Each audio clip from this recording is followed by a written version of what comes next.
Hello. So, um,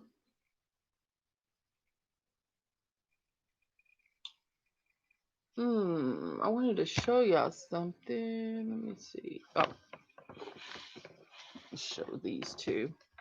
Hello. We're just gonna give everybody time to come on in. Whoever wants to show up, and then we'll get started with our conversation. And today we're gonna talk about a couple things, but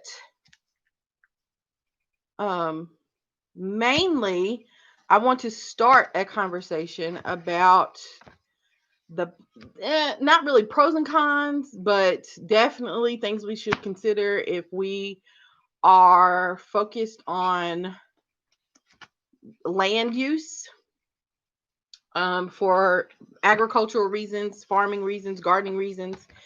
So if you don't have your own space to grow food, um, fruit trees, nut trees, berries, whatever it is that you're trying to farm, livestock, what that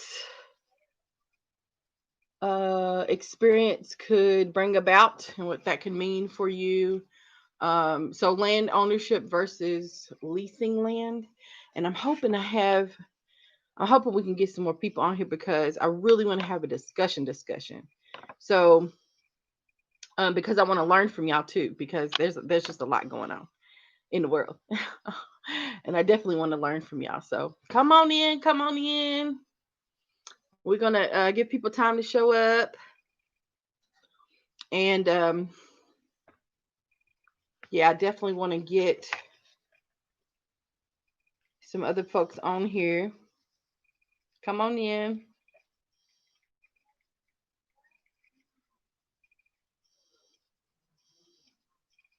Come on in. Hey y'all.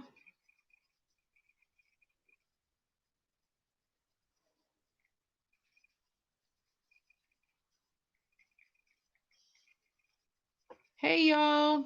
Come on in. Let's see if we can get some more people in. So I heard through the grapevine that Bill Gates has just purchased more land, and apparently he is, let's see here, the wording. He is the largest landowner in America, in regards to purchasing farmland. So Bill Gates is now the largest farmland owner in the United States. And uh, yeah, so what does that mean for everybody else? Girl, she's outside. Little big girl farmer's outside ringing doorbell. Y'all hear that? Girl, stop. Stop. I love you too, baby. She's blowing kisses through the window. Hey, Diva. Yeah. So I was just saying that Bill Gates is now the largest landowner of farmland, American farmland. And so we're going to talk just a bit about that. What are the implications for folks that want to own land versus leasing land? You know, are, you know, I don't know what works for you. What have you tried before? Has anybody pursued purchasing land? Um, what does this mean for Black farmers? Because this Bill Gates is clearly a white man with a lot of money, right? So he has a lot of resources. Are there any implications for Black farmers, Black growers, people that want to purchase land, period, for whatever land use goals they have? I just want to kind of start the conversation today and then see what happens. We probably will continue this conversation over multiple lives. We'll just see how it goes today. Hey Angela, Miss Angela's Garden Sense is here. Hi. Um, so I don't know. I'm interested to learn more about other people's experiences. That's kind of what I want to have this conversation. Most of you all know that I pursued a 10-acre farm purchase last August. And so I've posted a few live videos talking about that. And so technically if I'm starting from the beginning of my experience, around that time, I didn't do a whole lot of YouTube videos. So because I was so busy with those goals and some other things that were going on. So we're kind of in September, October at this point in 2020, and some things that were going on during that time. Just as we give more people time to come in before I get into the main topic.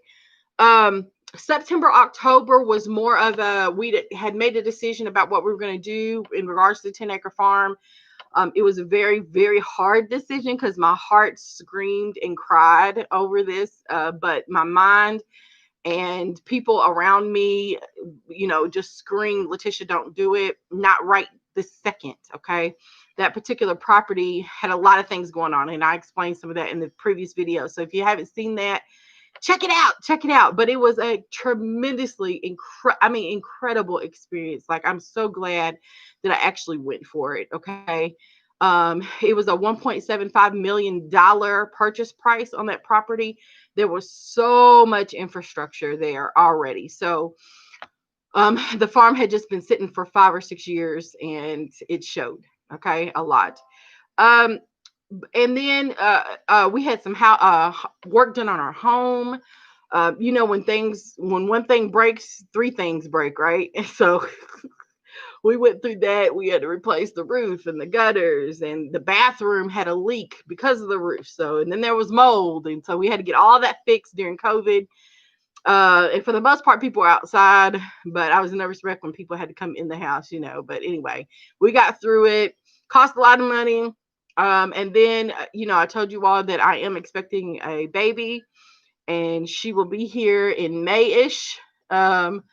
And so that happened. So in the midst of all of that, I found out that I was pregnant.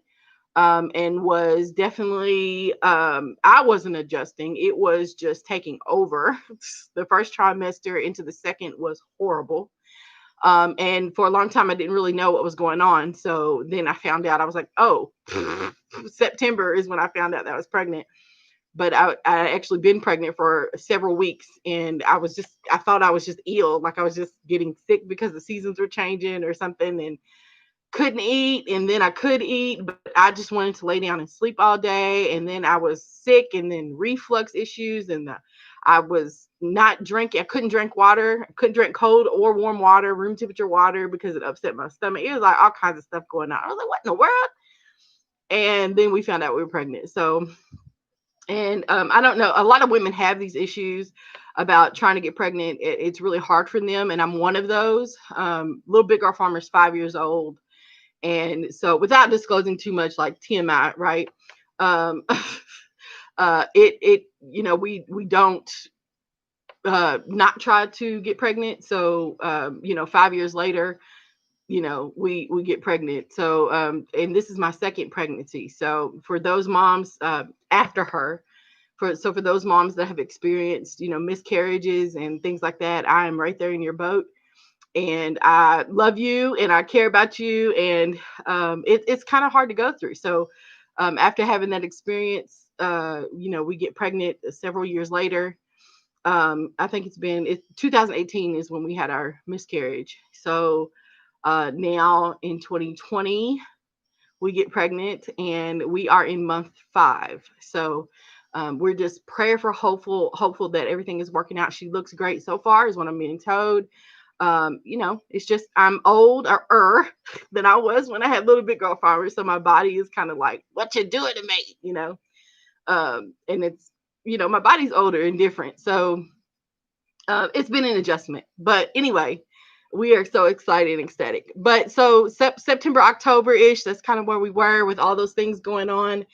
And then getting more involved in the community. I've talked about that a lot, meeting the ag community here, getting involved in a lot of groups, discussions about farming in the city slash hashtag urban farming.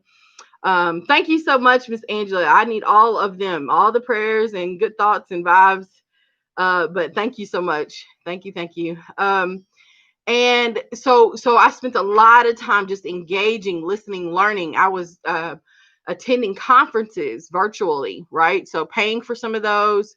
Got a few grants for the business. So a lot of those I got to pay from those grants. Nothing came out of my pocket personally. A lot of free conferences. So for instance, like the Black Farmers conference, there were a lot of local conferences going on as well. So, I mean, just tons of things. If anybody's interested in those like type of things when they're coming up, if you want to shoot me an email, I don't mind shooting you emails back, and letting you know when I know about conferences like that, especially the free ones. Okay, and they're all virtual. Hardly anybody's doing anything in person right now, or if they do it in person, it's very, very few people, and then they offer a virtual experience as well, so you can get hooked up and learn the information. So it's been something else. November, I was just continuing with meeting those groups of people to discuss agriculture, food insecurity, how we can all become part of the solution about getting fresh produce to the west end of our city, developing Black owned grocery stores, pipelines, right, to get these products in where they need to go. Okay. And particularly in my city, it's the West End and the South End is just struggling right now with food deserts. Okay. And amongst other environmental issues because of all the industrialism, all the gentrification as well. And so right now, our city's about to go through a big land development reform movement, or we are currently in that. So I've been engaging in that conversation too, and trying just to figure out um, how all of this is related to land access, land ownership, land use, conservation, um, farming, gardening, even as a home gardener. I mean, some cities have codes where the gardeners you can't garden in your front yard. And if you do, the weeds have to be controlled.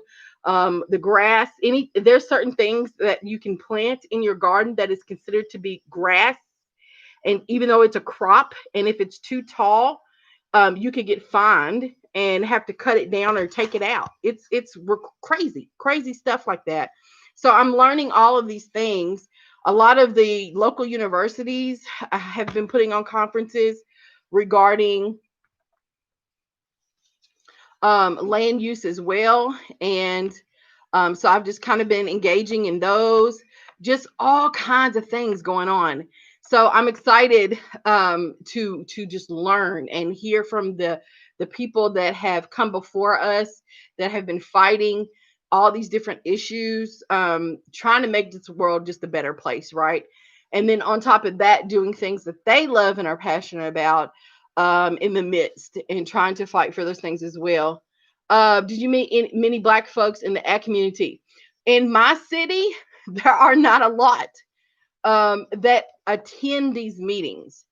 Um, and I think a lot of that has to deal with they're just, I mean, always disproportionately underrepresented. They're not reached out to. But the other flip side of that is I'm learning that Black people just want to work. They just want to do what they feel like they need to do. They don't have time to talk about it. And that kind of bites us in the butt sometimes.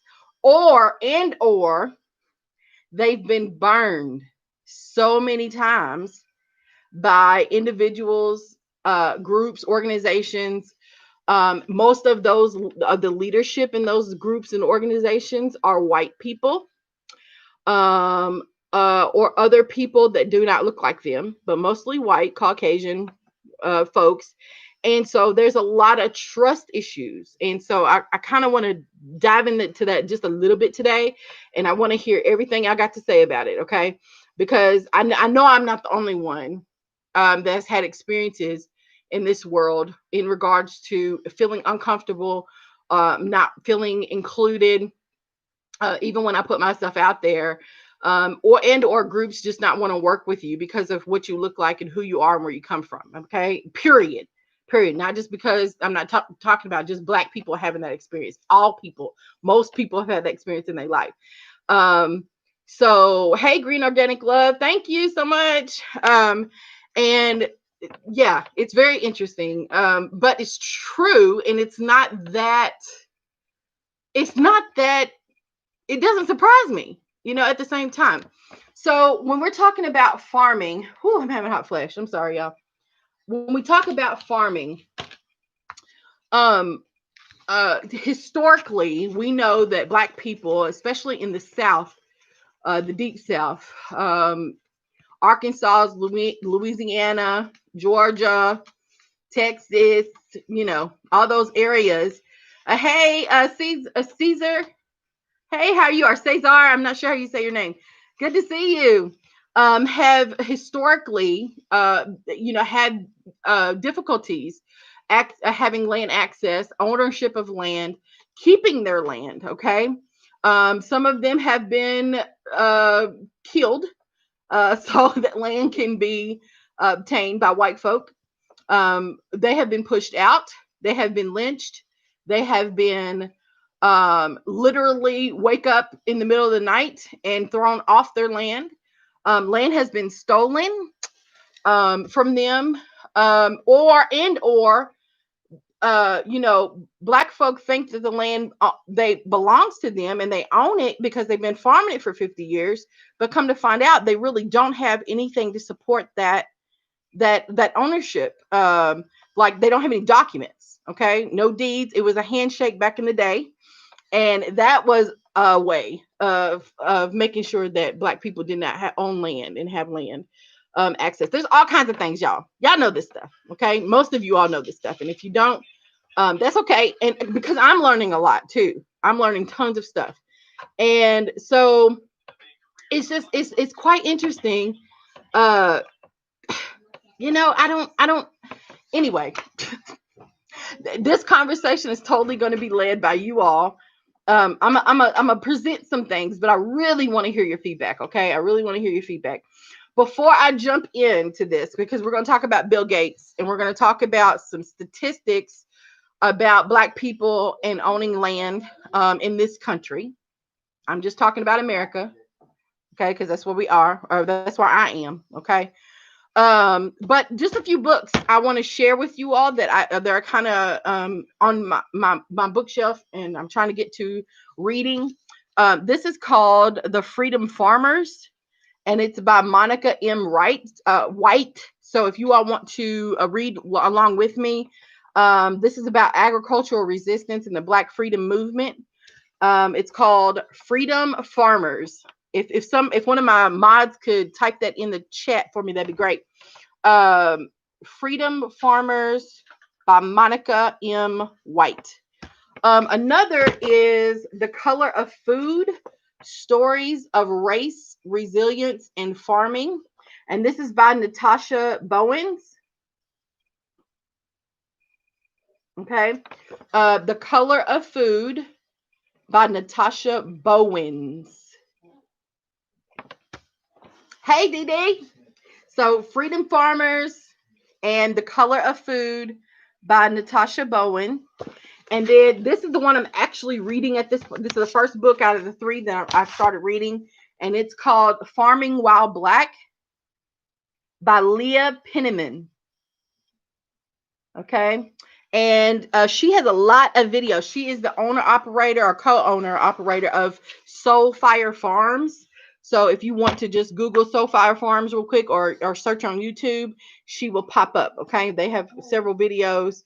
And her goal is to just teach the people so we can have some liberation. Okay. But she wants to end all this crazy racist crap that we have going on in our food system. So their farm is dedicated to that. And she says it so much more delicately than I did. Okay. Yes, and it's a great book. I mean, a great book. Like, I literally wasn't even in the first chapter yet, and I just felt so emotional about what I was reading. It just took me to a place, and a good place, but I'm just like, oh my gosh, this is so much bigger than just owning land. This is so much bigger than just harping and complaining about land development code. This is so much bigger than, it's big. Why does land ownership matter? Why does land use or access to land use matter so much to people, period? And then I'm talking about Black people too, because I'm Black, okay, and I've been Black all my life, and that's what I relate to. So, but we can talk about Black and brown people, okay, because the same things have happened to them as well.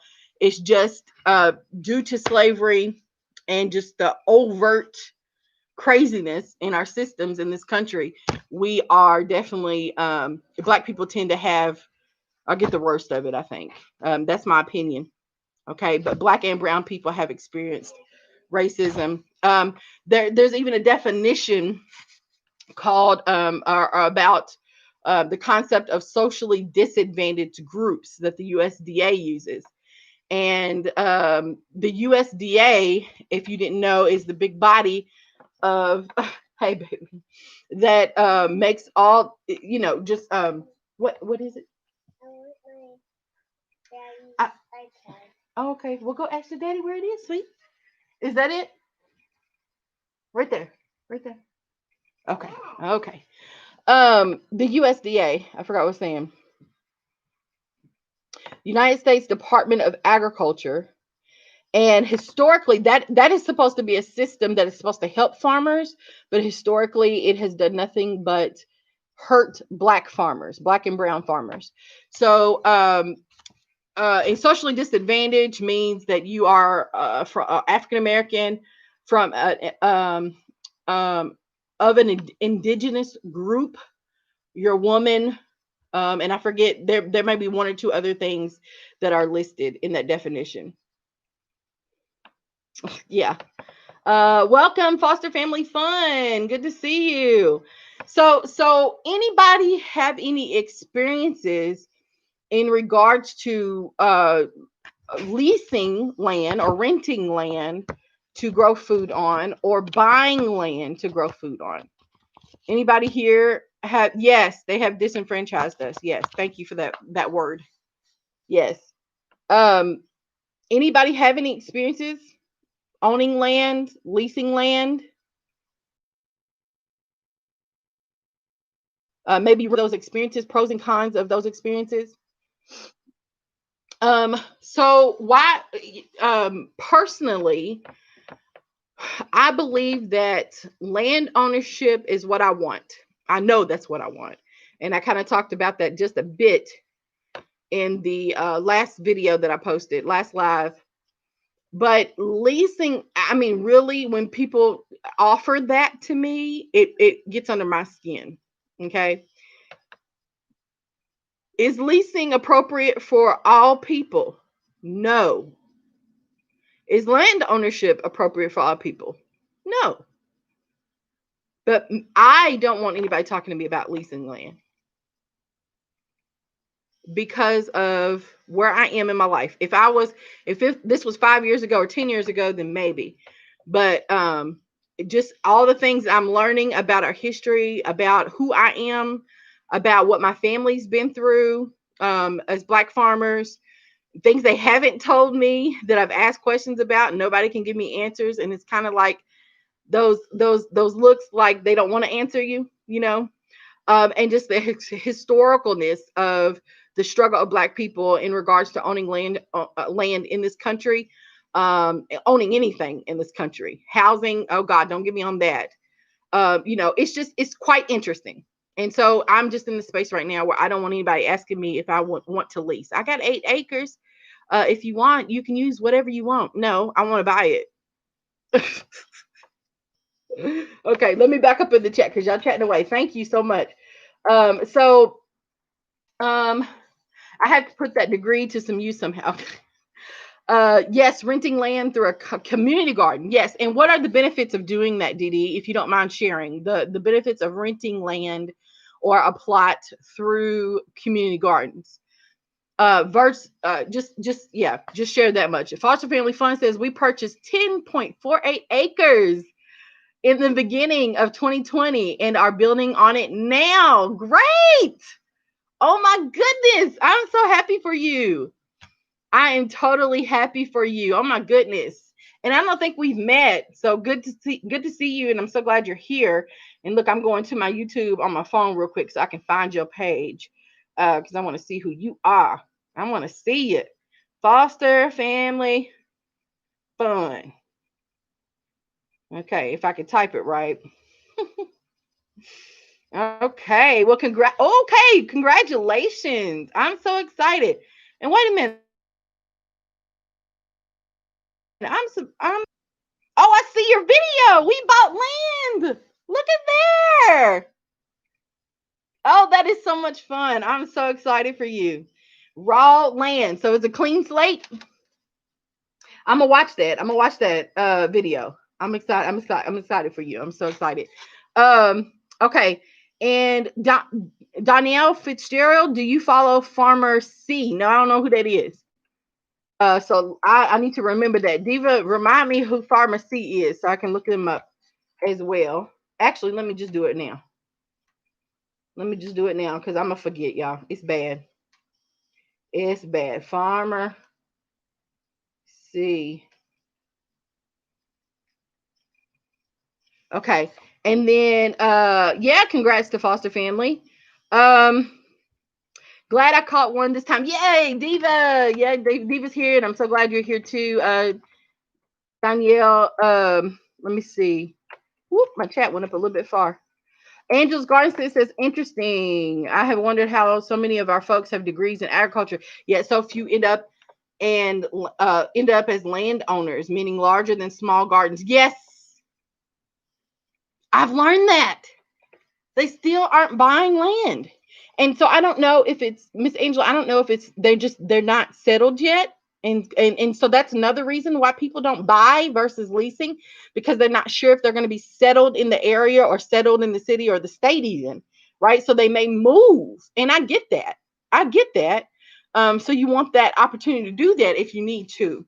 But what I'm seeing a lot of is people are losing even their leasing agreements because owners of those land, that land is selling to developers, so they have to move. And I mean, like acres and acres, and these people don't know where they're going to go, don't know where they're going to farm next year. They don't have the means to purchase or can't find a big enough plot to farm. And it's so sad because these are people's livelihoods, right? They make money growing this food, and a lot of them are immigrants. Not all, but a lot of them are immigrants trying to make a living, trying to feed their families, coming to America to obtain the American dream, and it's like just right out from under them that quick, their whole way of making money, meeting, trying to live is gone. Okay, it could be taken away that quick. Green Organic Love says, honestly, I couldn't see myself leasing, purchasing. Yes, yeah, and share your thoughts about why. Why can you not ever see yourself leasing land? Angela's Garden Sense and so many of our HBCUs offer degrees in that discipline as well. They do, and I wish I would have known. But like when I don't know, because coming out of when I first came to college, my grandparents have a farm. I told you that. I live in the country. And so I wanted to get as far away as from anything that mimicked. I was ready for a new experience. So I don't even know back in the day if I would have been ready to pursue a degree in agriculture at all with anything that had to do agriculture. I don't think I wanted to. But now I wish I would have. I wish I would ask more questions to my grandfather before he died about the business, about their experience. My granny, I've been trying to ask more questions with her. She can only take so much, though. I think it just because of the trauma, because of the memories, because of the things that she don't want to remember, the good things like she's down to talk about, but that makes her sad too, because a lot of people have died and gone on, including her husband, my grandfather. So I just think Anyway, hindsight is always 2020, but I don't know. I just feel like I should have asked more questions. Um, yes, they have a YouTube channel, Miss Angela. She's going to support you immediately. Foster Family Fun. I watch your channel a lot, but never comment. But I'm watching. Please comment. I want to hear from you. Latoya. I have a cousin named Latoya, and she spells it with a capital T. Hello. She always says, you misspelled my name. And I'm like, girl, they didn't misspell your name. She said, yes, they did. And I said, it's the capital T. And I go through that too, because I capitalize my T too. So I get that. Okay, let me go back up because it got away from me. Let's see. Where do you live at Foster Family Fund? What state? Okay, y'all talking to each other. Yes, I've been documenting the entire journey to help other people. Yes, Foster Family. That's all I want to do. That's all I want to do.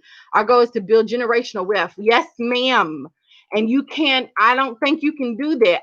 The more and more I keep learning, I just feel like you can't do that without ownership of much things, right? You can't do that nickel and diamond all the time, and you can't do it without being an owner of something. It's just not gonna work. Foster Family Fun, how's it going? Okay, benefits. DD is talking about community garden space. So why lease community garden space? She says the benefits is community. Okay, being able to grow food, learn to grow food, and no taxes. Okay, because if you own land, you gotta pay property taxes, right? You got to pay on top of that fines if your grass is high, or if and you don't cut it over a certain amount of time, don't take care of the property. If dumping happens on your property, I just found out that if you own a piece of property and then the lot next to that has dumping, you get fined for the dumping on the property next to you that you don't even own. Girl, that blew my mind. I was like, wait a minute. Wait a minute. How you get fined and have to pay these fines for dumping on property that isn't even yours, but because it's right next to the property you own, you get fined for that. It's crazy. It's crazy in these streets. Danielle says she's on YouTube too. She owns a separate piece of land than what she lives in. Oh, okay, in North Carolina. And that's the other thing. Is it realistic to own land just where you are, or should you own land in several different states, several different cities, several different neighborhoods? Is that the opportunity? Because there are some codes or regulations in our city where you can't even own property if you're not a developer. Okay, if I wanted to just go buy up lots wherever there were free vacant lots, or not free, but vacant lots up for purchase, that I can't buy those specific lots through some of the programs that are set up for people to buy vacant lots in the city. So it's kind of interesting there too. Let's see. Be honest, not many blacks have agriculture degrees in comparison to other degrees. No, they don't. White people do though. White people have all the agriculture degrees. Okay, they sure do. That's where I'm getting most of my information from. It ain't black people. It's white people that are highly, highly aware and no resources. And there's nothing, I'm not saying there's anything wrong with that. I'm just saying that's just the way it is, at least in my area. Okay. And I think one of the reasons why black people don't go off to college and continue agriculture is because they work their butts off up until they get to go away for college and they want to be done with it. And that's why the average age of farmers in this country right now is in the mid to late 50s, the 60s. Okay, there's not a whole lot of young people, and I mean below 35 years old, that want to farm. Now, those numbers are increasing, and a lot of those young people are urban farmers. They're not rural farmers. Okay, but people are growing up with this stuff, never want to see it again. They leave, right? And they don't want to be around it anymore. Let's see.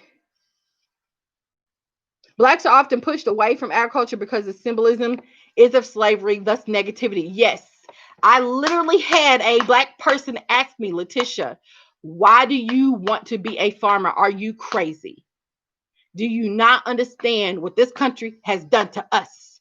Why would you want to be associated with such a system? And I'm thinking, who are you talking to, number one? Number two, why not? Hell, we built this country. Excuse my language. Sorry, Camilla. Okay. Why not? And I'm proud of my family's history. It ain't always been peaches and cream. It ain't always been pretty. But my grandmother and my great grandmother and my grandfather, and my great grandfather worked and my greats before that worked they butts off to get to where they are today. I am proud of that. Okay. There was a lot of things that wasn't right about it. Okay. Black farmers being sold seeds that were not seeds. Have y'all heard about that case? Okay. That happened years ago, but it was huge. Okay.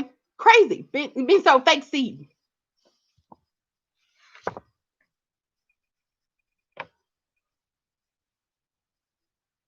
We live in Alabama, Foster Family says, right now, and my husband's in the Army. Oh, thank him for his service, please. Give him a big old hug and a kiss. Our land is in Florida, she says. Okay. Danielle, did you see that post about Bill Gates? Yes, I mentioned that at the beginning of the video. We're going to get to that, Danielle. Let's see. And I want to know why you think it's crazy. I want to know why you think it's crazy that Bill Gates has bought all this farmland. Get your thoughts together and let me know. Why is it so crazy that he did that? What makes it crazy?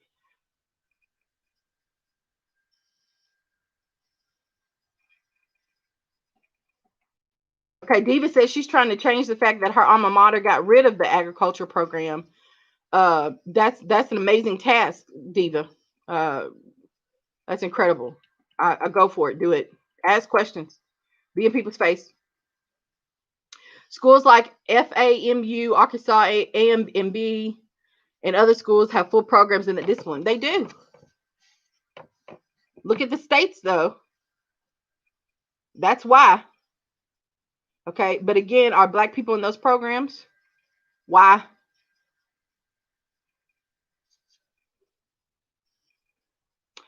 Yeah, they do, as well as Southern, which is an A&M, but it's not in the name. In North Carolina, A&T. Okay. It is. Oh, Miss Angela, where did it go? It is most likely a fallout of the Great Migration. 100 years ago, we were a rural agrarian, people. Oppression ran us to the urban north, and now the culture has evolved into anti. Yes. Why? Because of trauma, racism, prejudice, being slapped in the face, beaten, land taken from us, our houses being burned down, all because we're trying to make a living.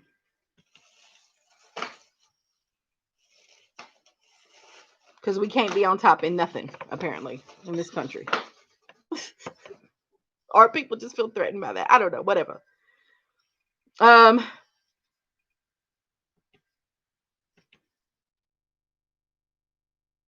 Yes, the capital T, Foster Family. When you lease, Green Organic says, you are building wealth for someone else. If I am working hard to cultivate some land, I want to be sure that my family can benefit now and in the future. Amen.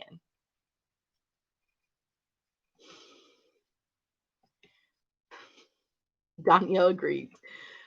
Miss Angel says most don't want to farm because there are not many models to do it, but we consume food and just don't produce it.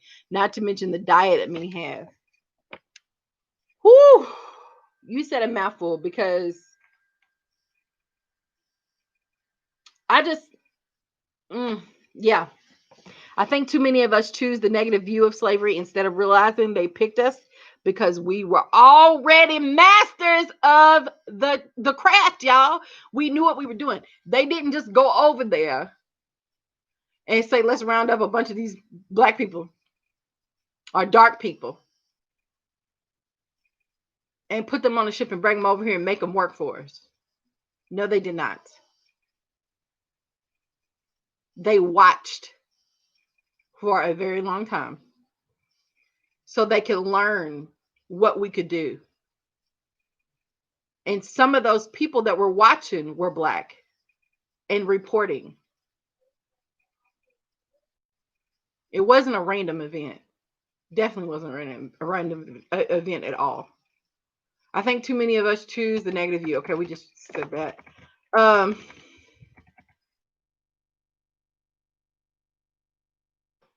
Trust me, I'm about to buy even more land. I have my eye on 10 acres and 16-acre lot. Both no one is living on them, but I have researched the owners and working on a purchase game plan in mind. Congratulations. I even love the fact that you were just thinking about it, that you're researching. Like that part, people can't even do because we are so fearful and don't think we can do it. That's why I was like 1.75 million. I ain't got 1.75 million for this 10 acres. But guess what? But I do know if I don't pursue, if I don't try to do everything that I possibly can and listen to people that can maybe help me, I'm gonna regret it. I have to try it. Our ancestors did more than that. They gave their lives. They were killed. They were separated from their families. They were poisoned. They were cut off from things that we take for granted today, like food and access to clean water. And it's so many. So the least I can do, if they went through all of this stuff, y'all, the least I could do is pursue it, to ask some questions. Like just go for it. Just go for it. In the latter, feeling threatened when there is plenty of food to grow. For us, all we call can have a piece. I honestly just don't like it. Danielle says all these white people buying up all the land. Okay, now we're talking about Bill Gates. So let's go on and open this door. Bill Gates. There's an article that came out in Forbes magazine. That Bill Gates is the largest farmland owner in the United States. He's the largest farmland owner in the United States.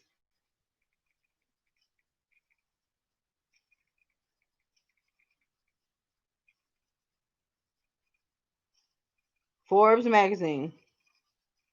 I'm trying to find the article show, but just in case, hold on.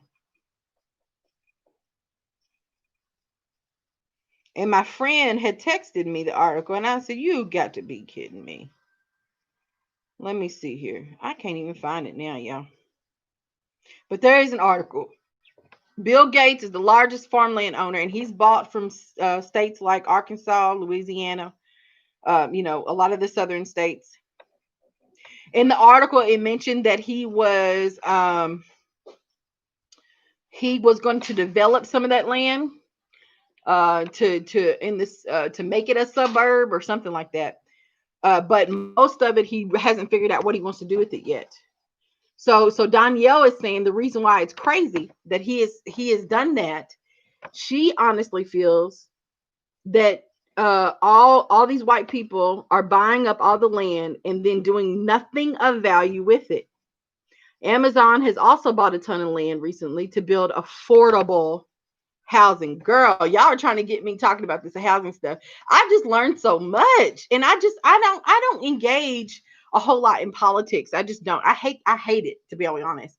But there is a place for it, and I think you need to be aware. And if it really wasn't for my husband, I wouldn't be aware of a lot of things because I just choose not to listen to it.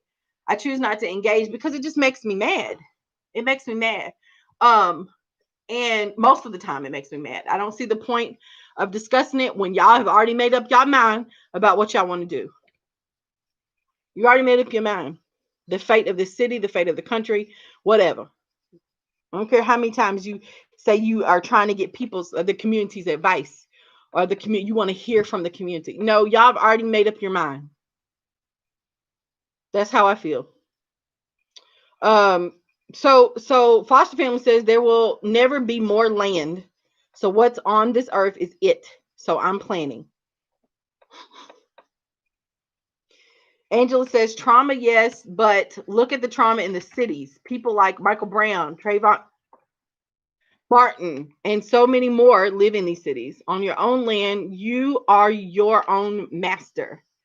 Who said that? Fannie Mae Come on, Diva, help me. Dee.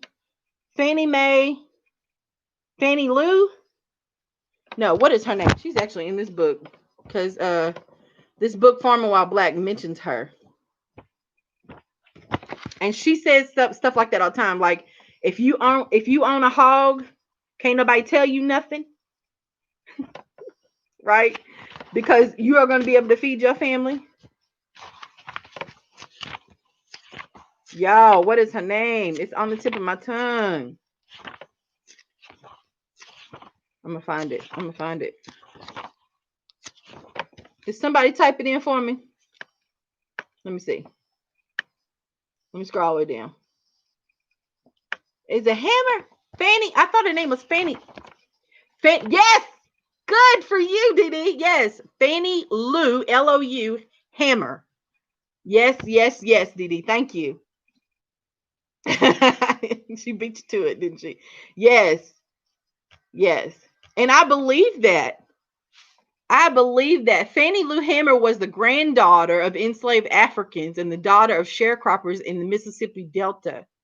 She was tricked into picking cotton when she was only 6 years old, and then forced by the plantation owner to continue picking once he had seen that she was capable. So she must have been really good, fast, did a lot of work, right?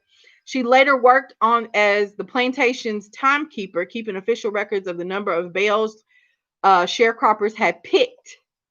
Realizing that the plantation owner had adjusted the scales to maximize profit, Hammer basically set the scales right when she realized what he was doing. And that act, she became a rebel, later reflecting that I didn't know what to do, and all I could do is rebel in the way I could rebel. And this is in this book, Farming While Black. Y'all, I'm telling you, y'all need to buy it. Y'all need to buy it. And not just black people, white people, brown people, Asian people, purple people. Everybody needs to read it. I promise you, you'll learn something. Let me go back up.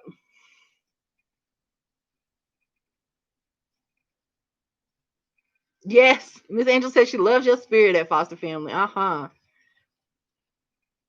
Okay, so now y'all getting this affordable housing stuff. So now there will be projects with Amazon on the front gate, and therefore Amazon will be collecting Section 8 checks. Woo! Y'all crack me up. But we all eat food. Yet in the urban north, food deserts and poor quality food, we can become producers. Y'all, and that's what it is. Poor quality, or none at all. Right? Corner stores, liquor stores, gas station, Family Dollar, Dollar Tree, Dollar General. That's what I got in my neighborhood, and a few fast food restaurants. There's no more grocery stores in my neighborhood. I got to go down 5 miles down the road to get to a grocery store. About 10 lights.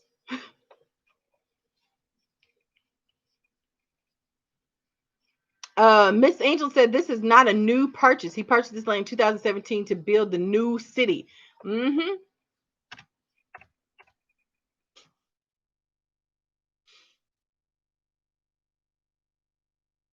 Okay, thank you for posting the link for that article. Yeah, check it out.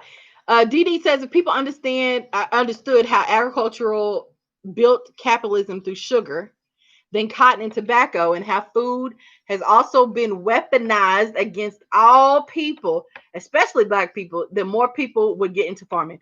And that's all I'm trying to say. So y'all just say it a little bit better than me every single time. Dang it. y'all just have the words. I try to get it out, but that's exactly what's happening. That's exactly, and been happening. Not just today, not just yesterday, not last week. It's been happening. Access to food. Now we're talking about housing and land access, land ownership of anything, houses, land, whatever, is being weaponized. The opportunity is being taken away. There are not only has it been taken away, are stolen away. There are policies in place that make sure it's not going to happen for black and brown people.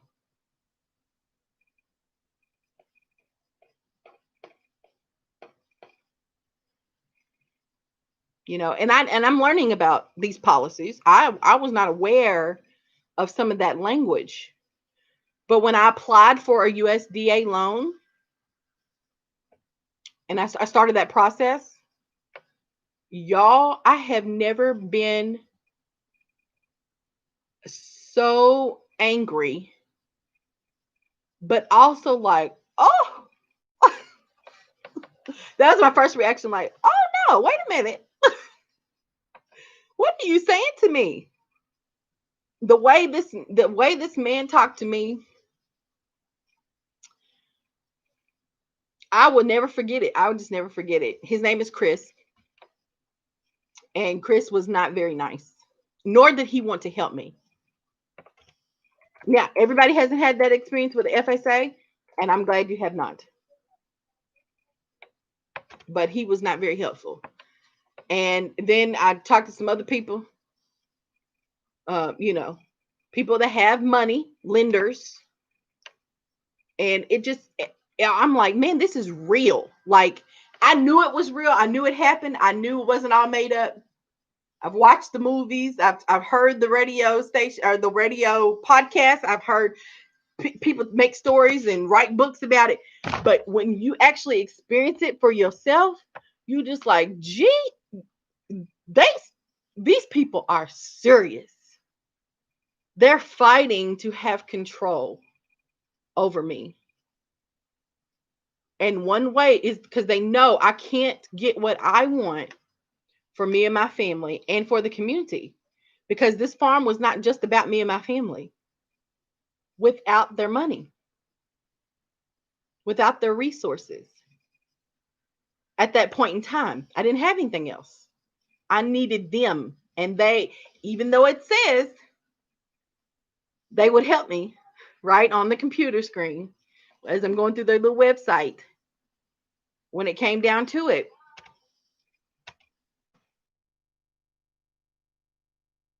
it will be interesting to watch. Miss Angela says, I find Gates to be interesting. He has put his money for education for the past 20 years with the Millennial Workshop program, but this land deal is different. Why is it different, Angela? Miss Angela, why do you feel it's different? Diva says Bill is always doing something interesting, like when he paid off Nigeria's debt. I can never figure out what he is doing.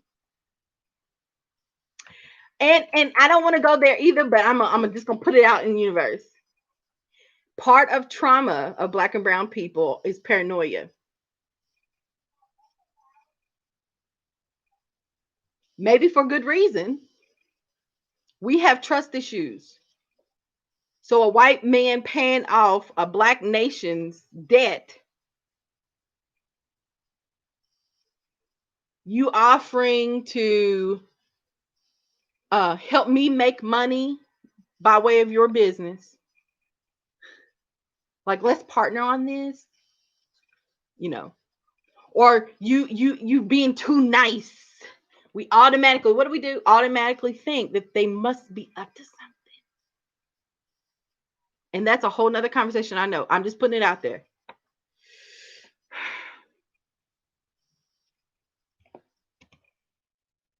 You're going to get 2 hogs, Diva.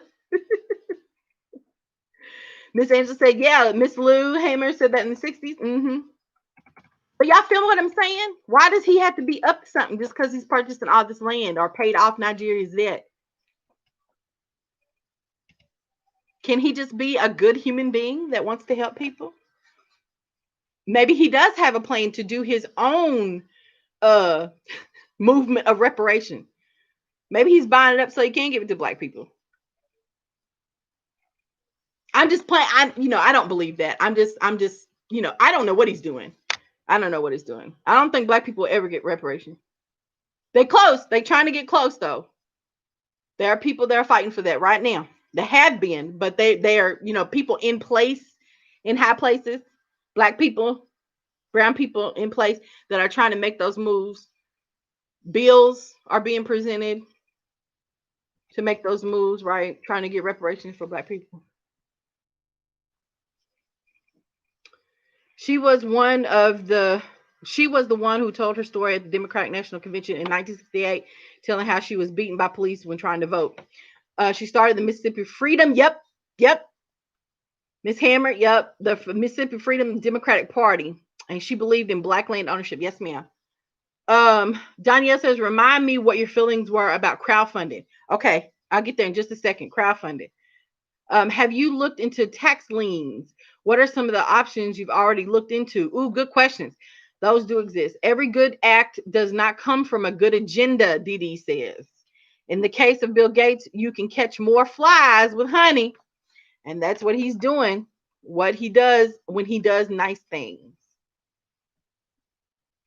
Again, is that trauma and paranoia and trust issues talking? Or is that truth, Dee?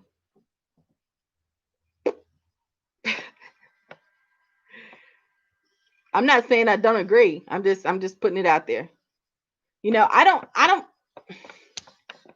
who knows? And we won't know until it all comes to the light, right? But I just wonder. I just wonder. Now Danielle asked questions about crowdfunding. Remind me what your feelings were about crowdfunding. I think it could be a good thing. I think you have to have time to do it though. People aren't just a lot of people out there want to donate. A lot of people just want to give you money. And that was really, really, really hard for me to hear that from a white person. Because that's all I had helping me at first. A bunch of white people, one black person on my team, other than my husband. Then I got 2 black people. Then there was 3.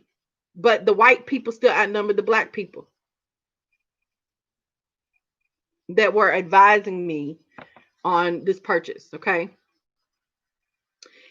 But the white people always said that. None of the black people said that to me.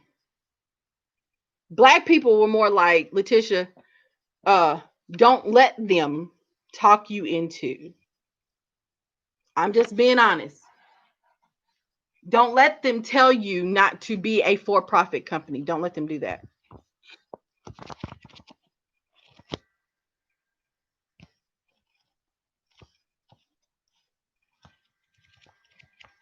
And the white people, I think you should just write a letter. I'm not mocking. I'm going to stop it. I think you should just write a letter, write a little statement, do a little video. People will just give it to you. There are plenty of people. I know a lot of my friends would just give you money. Are a lot of your friends white or black? They're white. I felt some kind of way about that. Like, do I just want them to give me money? Even though I needed the money, right? I needed the money. Like, I need people to just give me money. But there was something in the back of my mind that just couldn't, my spirit wouldn't settle with that. It's like, I don't want you to just give me. This ain't no pity party. Don't feel sorry for me. But at the same time, it's like the world is going through a huge, tremendous change. We had the Black Lives Matter movement. We had George Floyd going on. Breonna Taylor is from Louisville, Kentucky, or was from. She died. Okay, that was part of the movement. So all this movement around racism, discrimination, police brutality, all over the world, people of color are rising and speaking out and have had enough. And everybody's protesting. And then I'm not saying it's all people because there were white people. There was a lot of white people out, right? And so I was like, dang, we are just positioned to do what we need to do. Like, now is the time for us to do what we need to do. People are going to be behind us. But I still I still struggled with the paranoia of it all. I had somebody tell me the other day that I was one of the ones that donated $100 to you when you were pursuing the purchase of that farm. And I'm so glad that you did that and had that experience. And I really hope that you buy your land soon, that you can find something that you really want. I mean, she was genuine. But again, she was white and gave me $100. I had a few white people give me $500. And I'm just, I don't know what it is. And so I'm grateful, and I meant that when I told them, thank you so much. I'm so grateful. And please stay tuned, follow the story. if you have any questions, please feel free to direct email me. I want you to know what's going on. You are giving to me for a cause. There is a reason behind it all, and let me share what that is. So I shared that in a video so everybody could see. I was on the radio. The thumbnail for this video is a magazine article that was that picture was taken in September of 2020, and the article just came out recently from my alumni magazine. Okay, that is me. I'm right there in the midst of all these tomato plants, or those are pepper plants, that I had in a swimming pool. Okay, I was gardening pepper plants in a growing pepper plants in a swimming pool. So anyway, let me get back to the chat. Y'all are writing a lot of things. So crowdfunding is good. It's good. There are tons of platforms. I overthink things, so I was going back and forth about which ones to use. I ended up going with GoFundMe, and I used my Cash App and my PayPal, and people gave. I reported the numbers every day about where we were and what the goal was. And I mean, really, it's hard to do all of this stuff by yourself. It's hard to do all the marketing, all the emailing, all the reaching out, putting press releases out. It's hard to do that. So that's why I had some team members helping me. But as far as the numbers, as far as the numbers was concerned, and just trying to be as transparent as possible, that was on me. And so I was really trying to do that. I think crowdfunding is a wonderful thing, but I think you also need lots of time to do it. And you have to be consistently, whatever your system is, you have to consistently do it. Okay. Because people kind of forget, or it kind of, there's other things going on in the world, so they get distracted. So it's good to keep reminding people of what's going on. And there's a lady here. She just opened a grocery store. It's Black owned. She's the owner. She bought the building. It used to be an old Pizza Hut, Domino's. And if you Google Black Market Kentucky, she'll pop up. Her name is Chantrice Martin. And she, on her Facebook group, all the platforms that she's on, I have followed. But that's one thing she is just, and I don't know if it's just her doing it, but honey, every day this woman is posting something, reminding people this store is for us. We own it.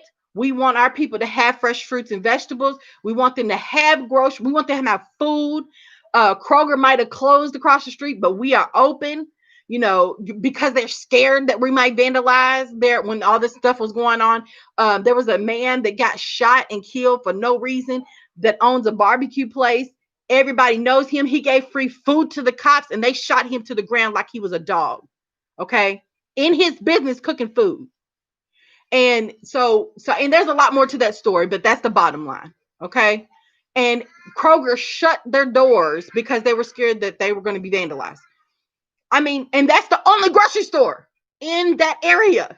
And you're going to shut it down because you're scared that your windows are going to get broken out, like you don't have insurance. Or just the fear of that, right? Businesses were boarding up their windows. I mean, this city has been crazy, okay, when all this stuff went down. But anyway, so it's like we need to take matters into our own hands. And these stores are opening that are led and owned and operated by Black people. And it's amazing, that movement that's happening in our city. And so crowdfunding is great. You had mentioned taxes and liens. If you don't know, like here, we can call 811 and find out whether or not a property has taxes, issues, delinquent taxes or liens on it before you purchase. You need to do all of that. Find out everything that you can about that property before you buy it. Okay, everything, and definitely the taxes. If there's delinquent taxes or liens on the property, you want to make sure you find out what that is and then go from there. Okay. Sometimes if the city owns the property, you can sometimes negotiate them to clear the title. I think that's the right word. Okay. So you don't have to deal with any of that stuff. Sometimes they won't. But yes, you need to do all your research before you purchase land.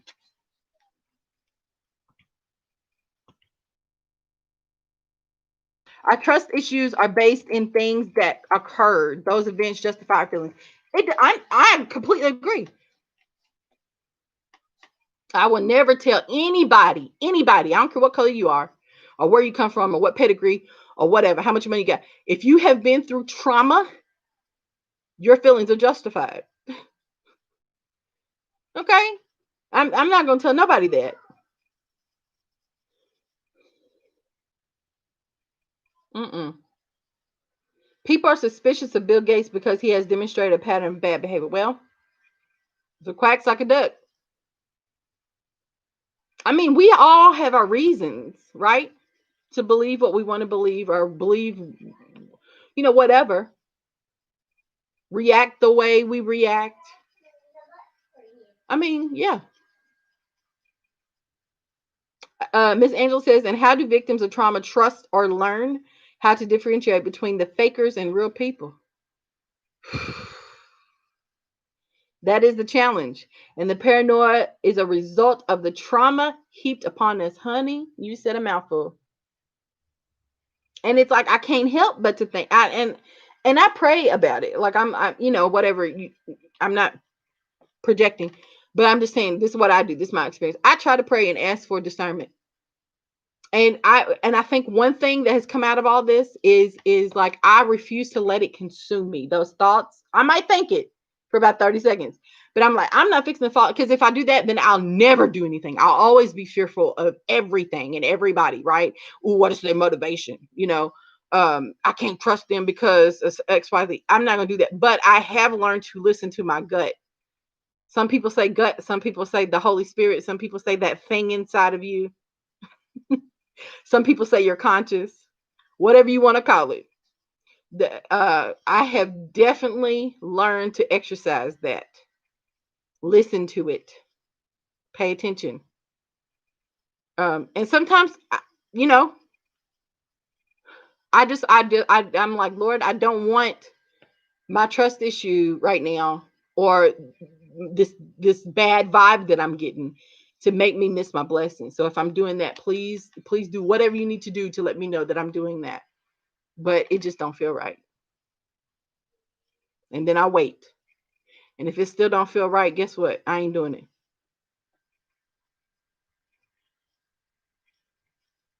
Yes, you need to use your pool to garden in. Iris will be all right. Foster family says very true. Find out everything about the property before you buy. Research. Yes, ma'am. Yes, sir. Yes, ma'am. Yes, sir. Y'all have been the bomb. Thank you so much for commenting and engaging this conversation, because it's true. So land ownership, we talked about leasing a little bit. We talked about land ownership a little bit. Bill Gates, we brought that up. He's the largest farm land owner right now in this country. So the question though that I posed, I think on the when you received the notification, was the why are we not purchasing land? I think that's what I said. Why him and not us?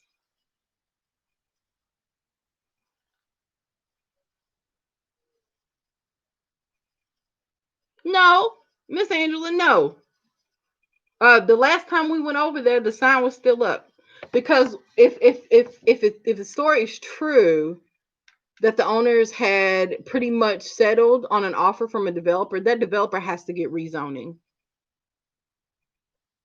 done, and it could take them 6 months to a year to do that in this city.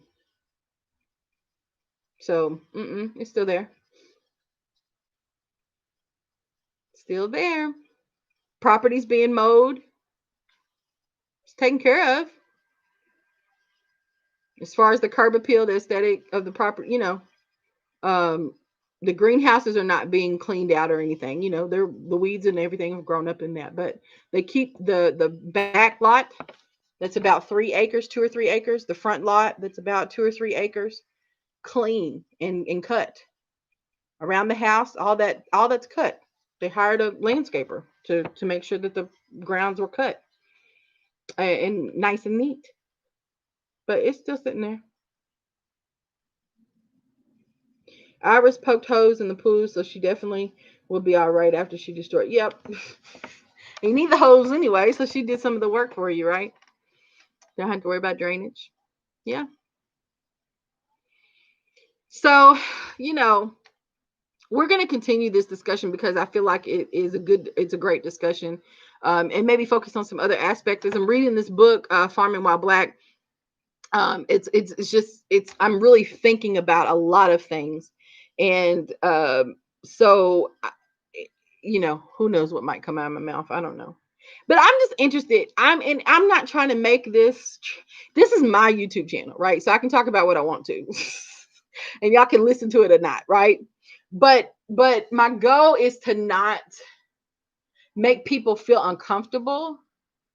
I'm just trying to process everything that I'm learning, and I want to know what you all think and know about it. Okay. And maybe we can learn some stuff together and celebrate together and be angry together and cry together and fuss together and whatever else. That's all I want. That's all I want. Okay. Um,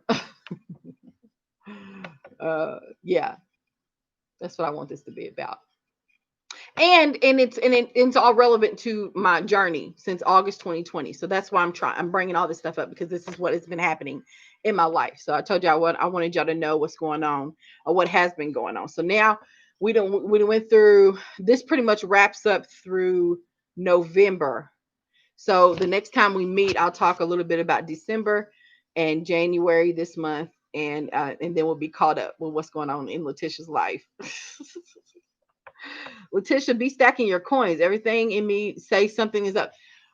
Listen, you're not the first person to tell me that. And really, about 3 weeks ago, just that farm kept popping up in my head every day.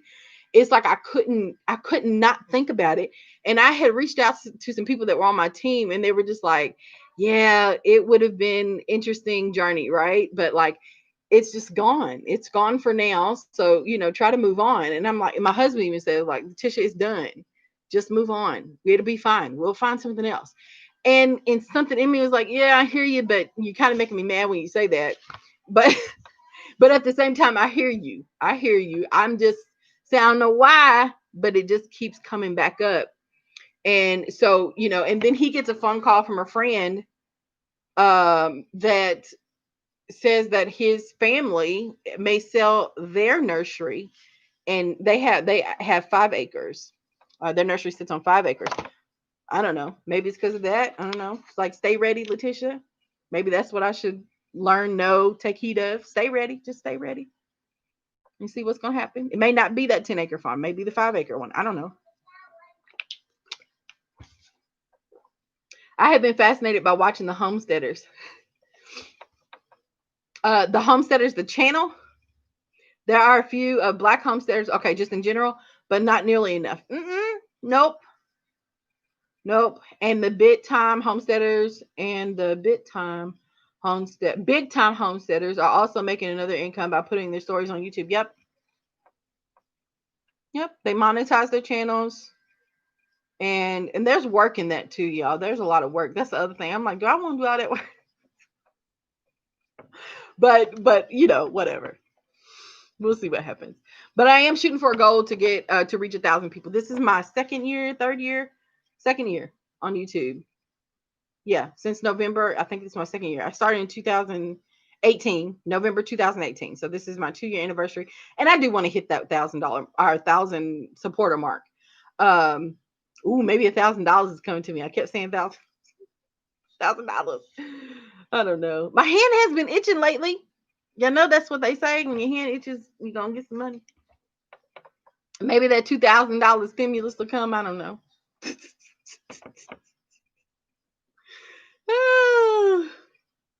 I got you, Miss Angela. Diva says the reason I say that is I've seen a lot of developer deals fall through. So this might be destiny giving you time to get some things together. Yep, you're right. I mean, it's true. It's true. And I don't know if they've canvassed that community, asking the community if they wanted that, that land to be developed, if the community even had, and in our city apparently is supposed to be, making developers do that or whatever. All the stuff that they say, I don't know. But or should remain a green space. And as far as I know, the owners that previously operated that property, I mean, had great reviews. I mean, the business was amazing. It was a truck farm. He farmed mostly floral plants, crops. He did some vegetables, and things like bib lettuce. But people know him for all them daggone flowers. And their nursery, honey, when you walked in, it was just beautiful. It was beautiful, all the colors. And I mean, he did that for years, for years. His family has owned that property for years. Just nobody in the family wanted it for whatever reason. I don't know. He couldn't pass it along. So, and these are white people. And oh, and that's another point that this book makes, Farming While Black. She said that she wished she would have got connected to a farmer that wanted to sell his land. Like, so build that relationship with that farmer so he can kind of transition the property over to her. That would have cost less money for them instead of starting with a clean slate. That's a good point. That's a good point.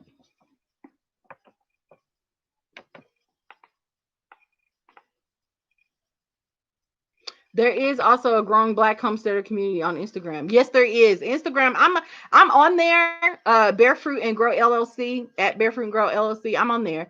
But I have learned that yes, there are a lot of people using Instagram instead of Facebook too. And you know, everybody doesn't have Facebook, everybody doesn't have Instagram, but you gotta pick one if you want to stay informed. It seems like. But yeah, there are a lot of Black growers and farmers and homesteaders on Instagram.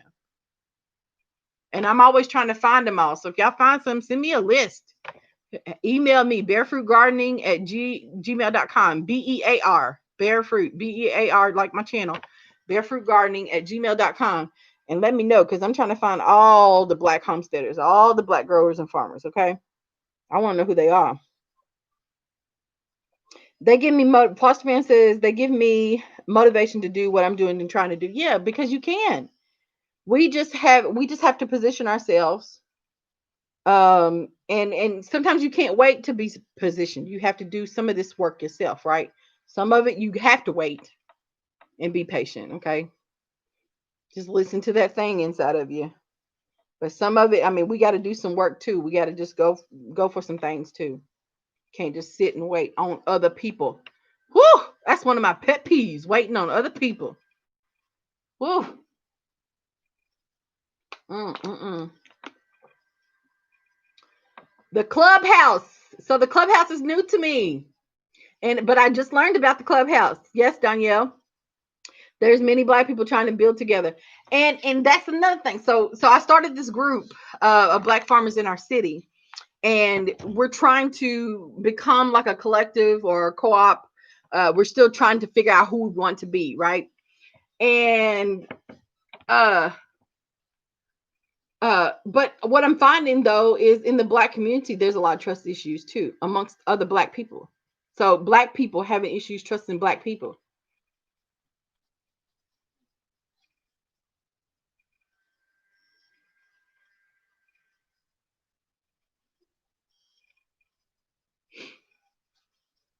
It makes it hard. It makes it hard to work together sometimes.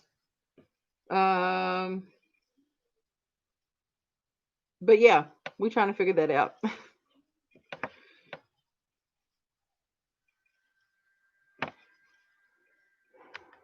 I don't know much about Foster Family Fun. I don't know much about Clubhouse. Maybe Danielle can share a little bit more. I just found out like 2 days ago.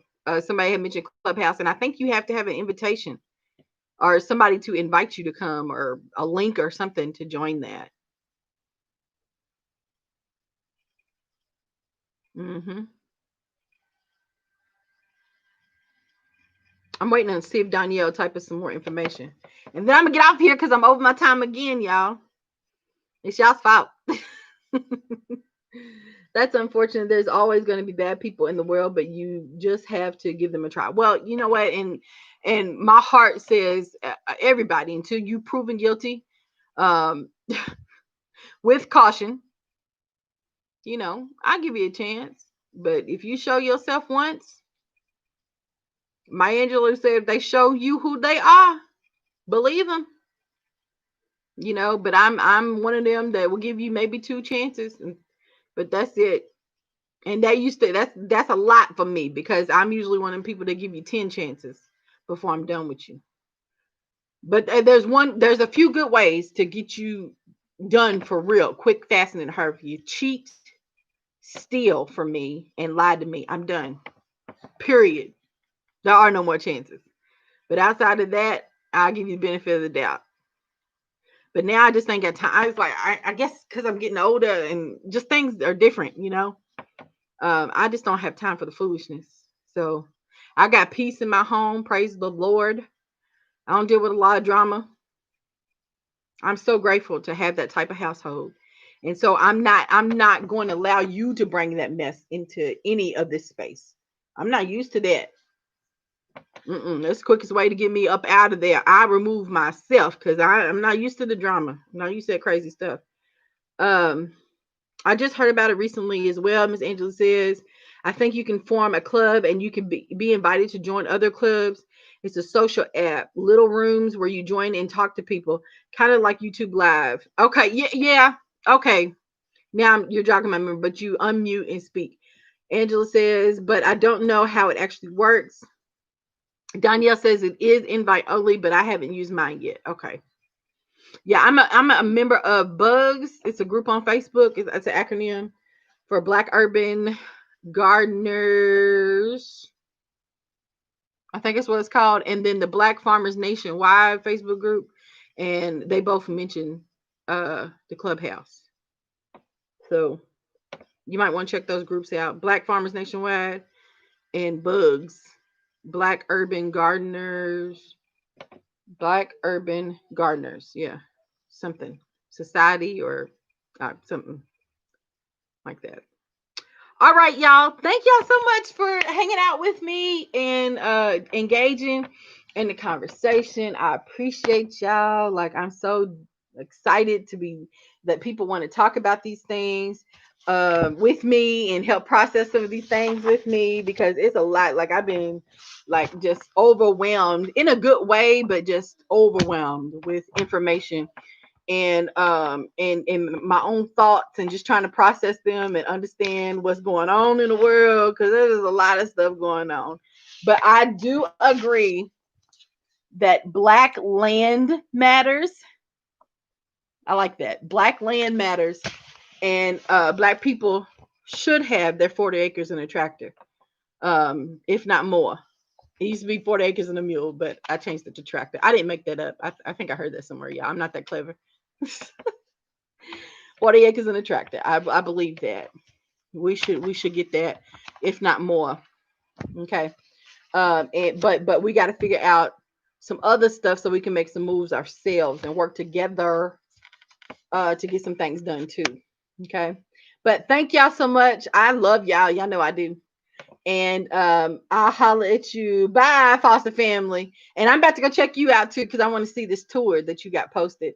And oh, there was one thing I was gonna say. Oh, the Black Seed Company. No, what's your seed thing called, Diva?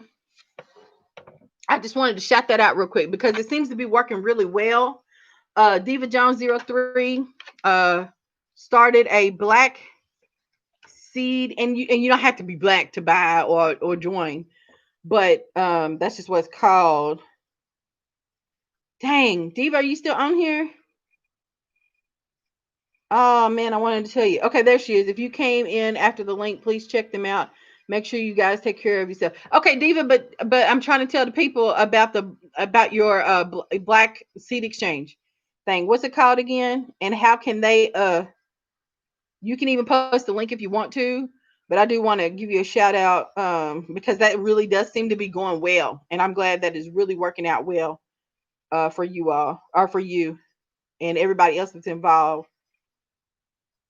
Yeah, the Black Seed Exchange. Okay. And then she gonna post a link. Okay, good. I was trying to look for it. The Black Seed Exchange. It seems to be working out really well. So if y'all looking for seeds, my website is up, barefruitandgrow.com. But I am working on the seed store as we speak. I have seeds, so if you're just interested in what I have in my inventory, I mean, I've purchased bulk seed, and so I'm trying to build my little store that will be online. If you just interested in know what I got, if you're interested in purchase seed, just email me at barefruitgardening.com, and I will get you a list of things that I got going on. But it should be posted before March. That's the goal, to get everything online by March. If you request to join, I'll accept your invite, Diva says. Great. Yeah, it's slow. It's popping up slow. It's probably because of my internet connection. Yeah, but all right. Thank you so much. Thank y'all. I love y'all. I'll see you next time. Peace out.